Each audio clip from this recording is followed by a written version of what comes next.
My name's Ian Chisholm.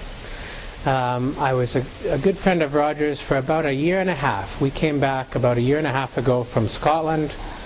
Roger had heard about what we'd been doing in Scotland and immediately wanted to meet us for lunch at a place, and being brand new to an area, this was pretty nice to just have somebody out of the blue say, we must meet and I'd like to take you to my favorite place for lunch.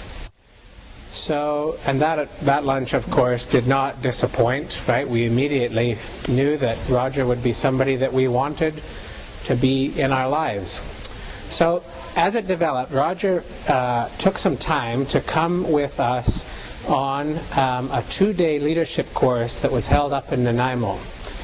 As part of this 2-day course, there's an exercise where team leaders have to kind of keep their wits as unpredictable things start to happen. They have to somehow keep the wits of their team and conduct themselves in a way where there's composure and poise under pressure. One of the things they have to do is come forward and express what their objective is and be very clear about it. The first team leader said that his objective was to be faster than anyone else. The second team leader said, our objective is to improve drastically. Every time we do this particular exercise, we'll get 20% better every time we do it.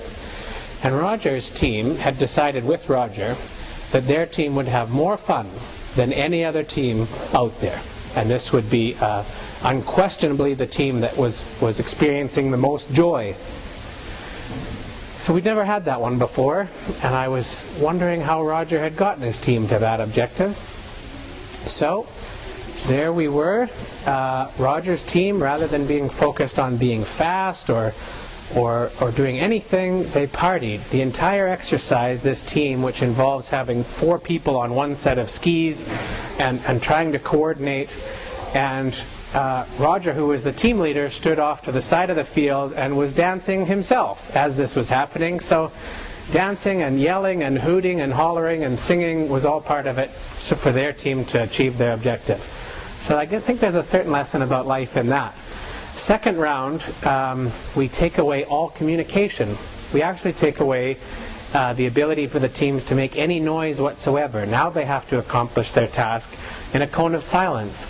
And we brought the team leaders together and we told them that, and Roger was laughing so hard that tears were rolling down his face, realizing that he had to go back to his team, who he had convinced to make the objective, the team having the most fun, and now they would have to do this in silence, which they valiantly did. I'll never forget, in total silence, Roger's team trying to make it look like a party as they were doing it, and Roger at the side of the field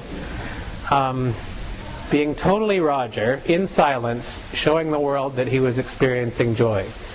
If you had just come across that exercise as a bystander, you would wonder what the hell was going on.